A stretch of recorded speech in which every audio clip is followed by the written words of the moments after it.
At our Women in Wealth series kickoff last week, we shared that we would begin our discussion talking about the effects that the pandemic has had on the lives of women.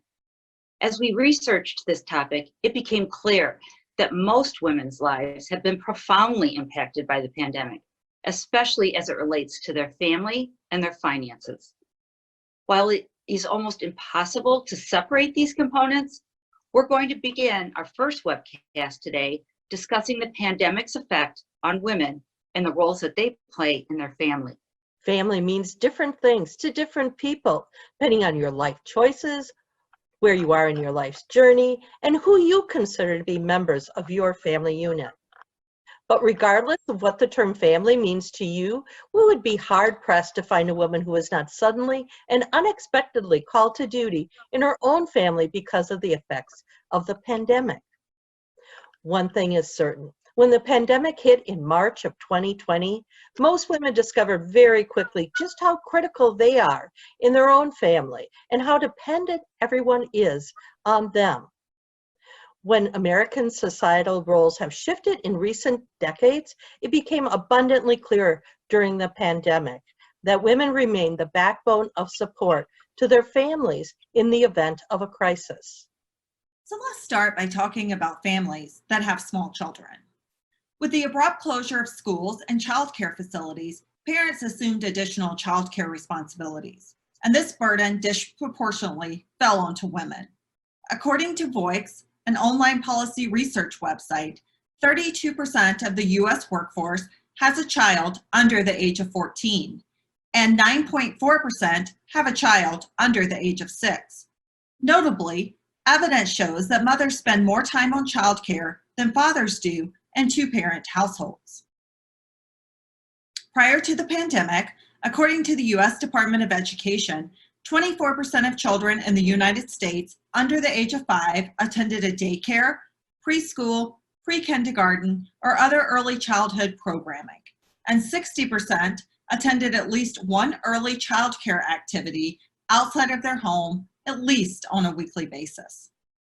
By early April of last year, 16 states had mandated the closure of those centers, which immediately cut off many families' access to childcare. Another 20 states imposed drastic class size restrictions for school-aged children. As we all know, this crisis came on very suddenly and very unexpectedly and left parents scurrying for alternative childcare options. In most families, where there were two working parents, one parent needed to stay home. In addition, the vast majority of daycare providers are women who suddenly found themselves out of work. The problem was especially acute for women in single-parent households where there's no luxury to decide who's going to stay home with the kids. For many single-parent women, if they were unable to work from home, when their childcare was no longer available, they were forced to quit their jobs. So many women were forced to leave the workforce that the pandemic is now being referred to as a she-cession. When the jobs came back, they disproportionately came back for men, leaving many women still locked out of the workforce. Parents of school-aged children suddenly found themselves not only struggling to work from home themselves, but now they were also forced to be all of their children's teachers, all at the same time, all working out of the same house, all using the same Wi-Fi. Schools were also struggling to cope, and their openings and closings were sometimes continually and rapidly changing, leaving all families, but especially single parents, in a lurch.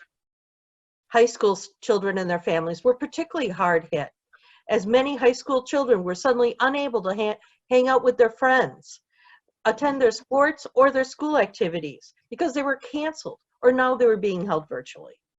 During the past year, high school students have missed out on all of the activities that we have come to see as hallmarks of our youth. High school sports, getting your driver's license, homecoming, prom, making memories, and developing lifelong friends. Many of today's high school students and their parents will never experience those memories from this past year.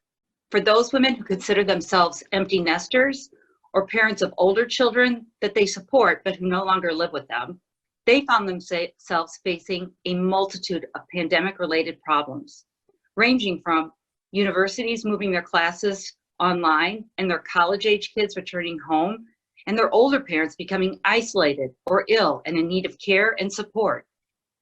This sandwich generation, as it's often referred to, oftentimes has another layer of complexity added to their lives, the role of caregiver for grandchildren. Add to this mix that these women are also working outside of the home, and you can begin to see the dilemma that so many women are facing. When the pandemic hit and everyone was told to limit their physical interactions with others to limit the spread of the virus, the sandwich generation of women were put in the unenviable position of deciding who in their family not to physically have contact with. Even if a woman has chosen not to have children, they may still have elderly parents and relatives who they care for, but were unable to physically see in order to protect them from being unintentionally infected with the COVID virus. Many women were placed in the very difficult situation of not seeing their elderly relatives in person for a very long time.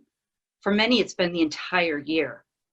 Meanwhile, they've watched their family members from afar as they struggle to cope with their own isolation, resulting in women feeling isolated, unable to help, and depressed. Older women have particularly struggled with isolation and the inability to see their children, their grandchildren, their family, and their friends. Many older women have felt isolated, helpless, and depressed. Not surprisingly, mental illness, dementia, and the suicide rate have all risen sharply during this pandemic. The underlying and overarching common element in any of our life circumstances is very plain to see. If you're a woman, someone likely counts on you. And in the COVID crisis, everyone that counts on you needed you, and they all needed you at the same time. So how can women cope with the stress these pandemic-induced pressures have created? And after the pandemic subsides, learn from the pandemic to make our families' lives better going forward? In a Forbes magazine poll, women were asked what types of assistance would help them with the strain caused by the pandemic. 63% of respondents said increased access to a mental health professional. 61% said additional support and decision-making from their family members. And 57% said they really could use the help of a financial advisor. So in other words, when we all found ourselves being pushed to the limit from all directions, our ability to react in a healthy way was sorely tested. And we discovered that we needed help. So let's talk about what we can do now to help ourselves and our families. The University of Wisconsin School of Psychiatry suggests some of the following actions that we can all take now to relieve stress. 1. Acknowledge your own anxieties as an adult and take steps to reduce your stress and take care of yourself. We've all struggled to cope with the effects of the pandemic. Remember to do things that you like to do. Take a break, go for a walk, go outside, exercise, meditate, do yoga, read a book, or watch a movie. 2. Listen to and validate your children's concerns regarding their safety, their fears, their anxiety, and changes in your family's daily life. Remember, their family life also changes swiftly and unexpectedly. This was very scary and depressing for children. 3. Maintain your family's daily routines and structure whenever possible, and engage your family members in discussions. Talk to them. Include your family in the decision-making process if you can. 4. Remember to stay connected with your support system, your family, and your friends. Keeping your support system alive, even if it's virtually, is more important now more than ever. Use online sources to support you and your family's emotional well-being, their learning, their play, and other activities. And last, but certainly not least, review your finances. Create a financial plan for you and your family. Shore up any gaps. Continue to make contributions to your retirement plans. Make sure your financial and estate planning documents, like your will, your beneficiary designation, trust, financial and healthcare power of attorney documents, are all in order and up to date. As we emerge from this pandemic, we hopefully have learned what is important to each of us. We've learned to take care of ourselves, to appreciate and cherish our families, our friends, and our support networks, and to go forward living our lives accordingly. Hopefully, we've also come to understand our vulnerabilities and realized what our own self-worth is.